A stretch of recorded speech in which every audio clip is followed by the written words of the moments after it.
suis Sophie Brard-Blanchard, productrice bio dans la région de Cognac. On fait du vin, du pinot, du cognac, tout en bio depuis presque 50 ans. Donc c'est mon père qui a démarré l'exploitation.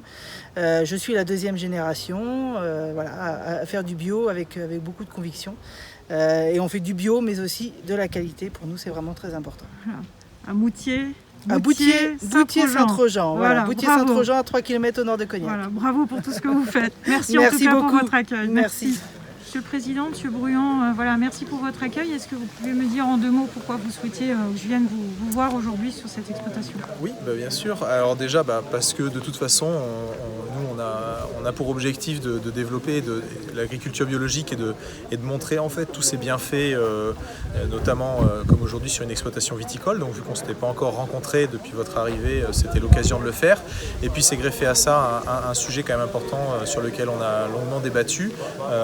Au niveau de la nouvelle PAC, puisque dans le nouveau plan stratégique, dans le plan stratégique national, il y a une grosse incompréhension de la part des agriculteurs bio sur ce plan stratégique.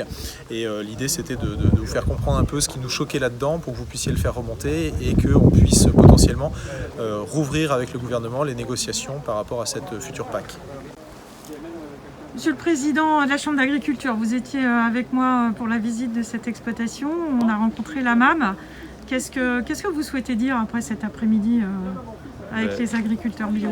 Ce que je souhaiterais dire, c'est qu'on a découvert une belle exploitation avec une gérante qui sait elle parle bien, elle sait ce qu'elle fait. Connaît, ouais. Elle connaît bien les choses. Ça fait bientôt 50 ans qu'elle est en agriculture biologique. On l'a vu au travers de ses vignes que c'était bien fait. Donc c'est une belle journée. Après, les discussions avec les agriculteurs qui représentent une partie des agricultures biologiques a été très large. On a abordé beaucoup de sujets. Tous les agriculteurs ne sont pas du même avis sur la PAC, mais ce que l'on souhaite, c'est que la PAC accompagne un maximum d'agriculteurs, quelle que soit leur production, quel que soit leur mode, et que ce soit en agriculture biologique, en agriculture conventionnelle, la certification HVE, et puis aussi l'élevage, que ce soit l'élevage de plaine, de montagne. Donc c'était une difficulté importante qu'avait le ministre de nous faire un projet les plus cohérents possible, et je pense que on est tous peut-être un peu insatisfaits, mais ce qui est important, c'est qu'on a un ministre qui soutienne vraiment les agriculteurs français, et ça, on ne peut pas lui enlever. Et l'agriculture, voilà, tout à fait. Merci beaucoup, Monsieur le Président. Merci beaucoup. Donc, merci pour votre accueil aujourd'hui dans cette exploitation.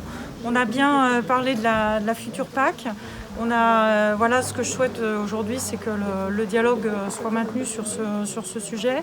Ce que j'ai essayé d'expliquer, c'est qu'il y avait une réelle volonté du gouvernement sur la future PAC, à la fois de conforter une agriculture de production quantitative avec le maintien notamment de dispositifs structurants comme l'ICHN, mais aussi d'aller vers une agriculture transition écologique avec un confortement sur les conversions bio et puis sur la création d'un éco-régime. Et puis enfin, une aide sur l'investissement qui sera portée par les régions au titre de leur rôle d'autorité de gestion. Donc tout ça dans un seul but, et je pense qu'on a pu partager autour de cela pour le retour vers une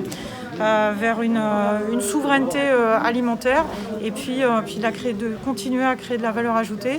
Et je pense que le modèle bio ne s'oppose pas aux autres modèles agricoles, mais peut être un modèle vers lequel il faudrait tendre.